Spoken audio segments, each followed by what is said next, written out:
Dua kelompok pemuda penjaga lahan di Kemang, Jakarta Selatan bentrok dengan membawa senapan pada Rabu pagi. Diduga bentrokan tersebut terjadi karena selisih paham terkait jasa penjagaan lahan.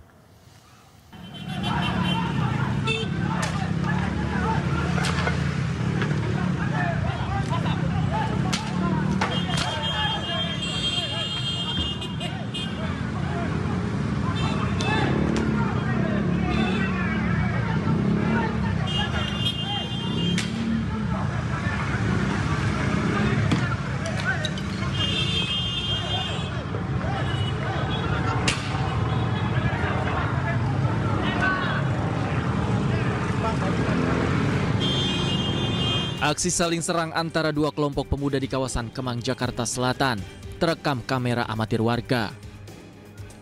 Bentrokan tersebut terjadi pada Rabu pagi di mana aktivitas warga sedang ramai. Diduga bentrokan terjadi akibat permasalahan penjagaan lahan kosong yang hendak dijual pemiliknya. Bentrokan pun akhirnya mereda usai kepolisian dari sektor Mampang dan Polres Metro Jakarta Selatan dibantu Polda Metro Jaya tiba di lokasi. Menurut seorang saksi, sempat terjadi saling serang antara dua kelompok tersebut hingga membuat kemacetan di sekitar lokasi. Rame lah. Rame ya? Berantem apa gimana bang abang lihat? Cuman saya ngeliat timpuk-timpukan aja situ. Timpuk-timpukan mereka? Oh, nggak tahu kasusnya apa ya? Nggak tahu. Itu kejadian sekitar jam berapa bang? Berapa tadi ya? Jam 8-an ya? Jam 9. Jam 9-an ya? Iya. Oh, lalu macet dong? Macet. Untuk mengantisipasi bentrok susulan, petugas kepolisian dan TNI masih berjaga di sekitar lokasi. Dari Jakarta, Helmi Sajangbati, iNews melaporkan. Kalau kita lihat dari video yang tadi tersebar ya, dan juga diduga itu senapan angin. Memang tidak ada bentrok fisik ya, hanya itu lempar-lemparan.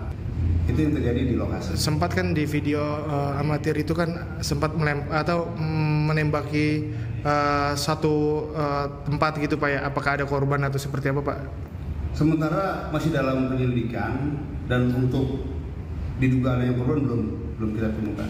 Langkah-langkah pihak kepolisian Pak dalam peristiwa ini Pak? Iya, sementara kita sudah amankan beberapa orang yang nanti akan kita minta keterangan. Kemudian nanti juga akan dipertemukan antara kedua belah pihak. Berapa orang Pak yang diamanin Pak? Kurang lebih ada 19. Di Polres Jakarta Selatan. Di Polres Jakarta Selatan. Beralih ke informasi lain pemirsa, berkas perkara 2 oknum TNI yang menembak polisi di Waikanan, Lampung diserahkan Denpom 23 Lampung ke Auditorat Militer 104 Lampung. Berkas tersebut telah dinyatakan lengkap dan siap disidangkan.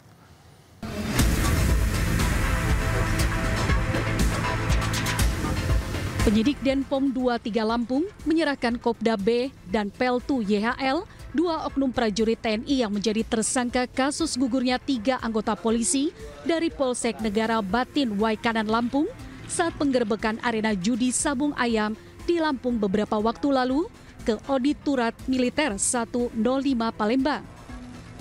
Selain menyerahkan tersangka, Denpom 23 Lampung juga menyerahkan berkas perkara kedua tersangka dan barang bukti berupa senjata api ilegal.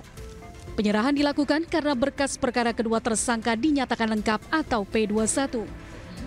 Menurut keterangan dan Denpom 23 Lampung, 2 berkas tersangka merupakan 2 tindak pidana berbeda.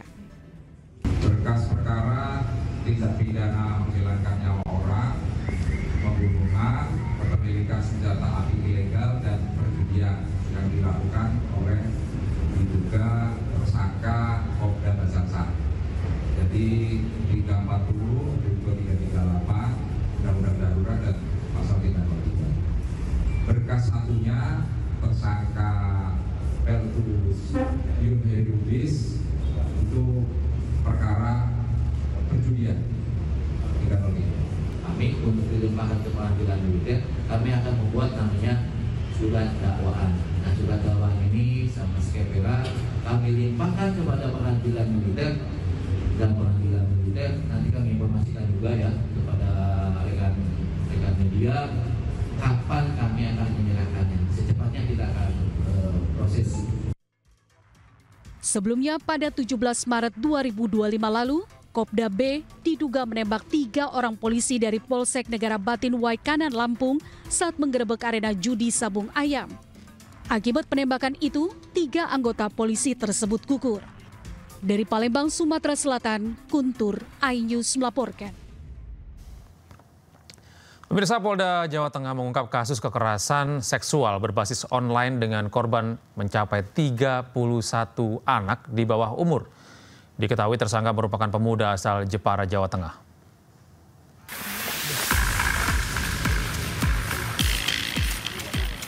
Direktorat Reserse Kriminal Umum Polda Jawa Tengah berhasil menangkap tersangka kekerasan seksual berbasis online dengan korban puluhan anak di bawah umur. Tersangka berinisial S berusia 21 tahun warga Jepara, Jawa Tengah ini dijuluki predator seks lantaran telah melakukan kekerasan seksual dengan korban mencapai 31 anak dengan rentan usia dari 12 hingga 17 tahun. Jumlah tersebut diperoleh dokumen video yang didapat dari ponsel tersangka. Korban sendiri berasal dari daerah Jepara, selebihnya dari Jawa Timur, Semarang, dan Lampung. Terungkapnya kasus ini berawal dari laporan keluarga korban. Petugas kepolisian langsung melakukan olah TKP di rumah tersangka dan mengungkapkan jumlah korban masih bisa bertambah karena dari keterangan tersangka ada dokumen video yang telah dihapus. Data yang kami miliki dari handphone pelaku ada 21 korban, ya, anak-anak di bawah umur.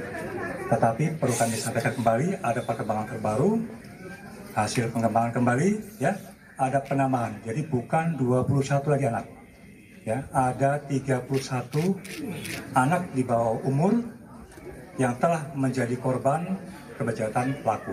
Korban ini adalah anak-anak di bawah umur. Paling tinggi umurnya itu sekitar 16-17, paling tinggi.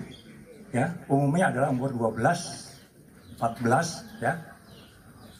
Dan yang paling terakhir itu ada yang SMA kelas 2.